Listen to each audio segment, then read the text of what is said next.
Welcome on our farm, the Biesterhof, which is a testing ground in the Netherlands for the SoilValues project.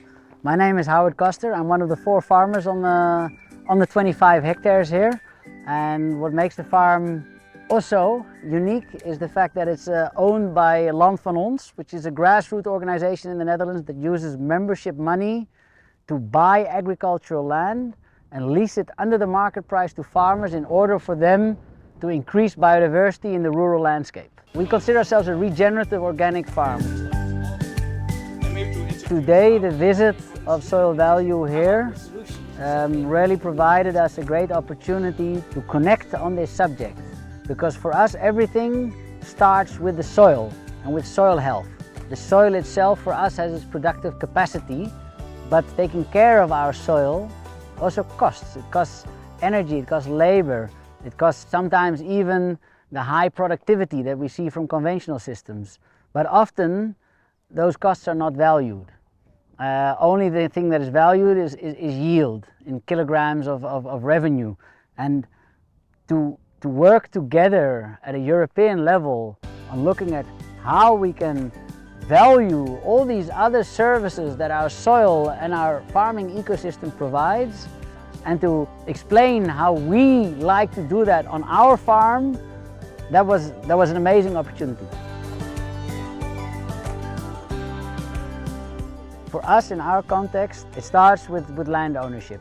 In the Netherlands, land is very, very expensive and often not directly related anymore to the sustainable income it can provide through agriculture. So for us, Land van Ons is the key stakeholder in that sense, as they have taken the issue of the land price and the cost of financing away. And that allows us the space and time that we need to build a sustainable system and a sustainable earning model. Besides that, we have a lot of regulations, and a lot of the regulations in the Netherlands are written for the agro-industrial system. And to keep 100 chicken here, we have to conform to the same regulations as if we would want to keep 50,000 chickens. Policy says they want sustainable agriculture, but they also maintain these regulations that make it impossible. So to involve them in the conversation is essential.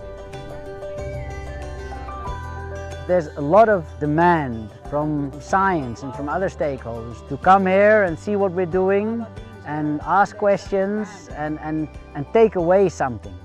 What I demand is to be given something in return as well. And that's a discussion that I've been having with Jan Hassink as a point of contact for SoilValues, that I say we have very specific questions here, also on our earning model, also on financial models and monitoring the financial development of our farm. SoilValues and Jan Hassink have actually said, okay, well, we have our PhDs with their models that need to be filled, etc., but we will also set aside time and budget for you and for a group of other regenerative community farms in the Netherlands to answer your specific questions. And for me, that is super valuable and also quite unique. So of course today we had a nice tour of the farm and very interesting questions, but I think what was also one of the highlights was the panel discussion with the 3 different grassroots organizations in the Netherlands that are all putting money and effort and thought towards creating sustainable farming systems. Benefits maybe of participating in research. I think there's another topic. Why should you as an initiative be part of a project like SoilValues? What's the benefit of it? We have had already some discussions about this. And I think one of the overarching tasks also of research is to make visible what kind of, let's say, inspiring initiatives are developing, let's say, bottom up. Because in many cases they are not very visible at the national level and also not very visible for the policymakers.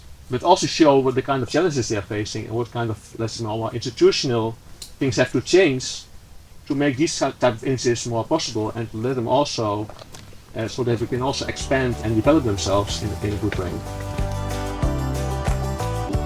What sometimes happens with ideology is that these different groups, they really believe that their truth is the truth. And for a few years in the Netherlands that was also so. But now having the Lentelandboeren, the Herenboeren and Land van Ons on one panel discussion and seeing how they interact, they are rarely finding their communal voice as well. I would say, call it an agroecological voice. And by doing that and by combining forces and setting aside the minor differences, they can actually also have a political impact, because also now a Ministry of Agriculture will know who to talk with if they want to know the viewpoint of sustainable farming. And I think that was very well showcased today in the panel discussion.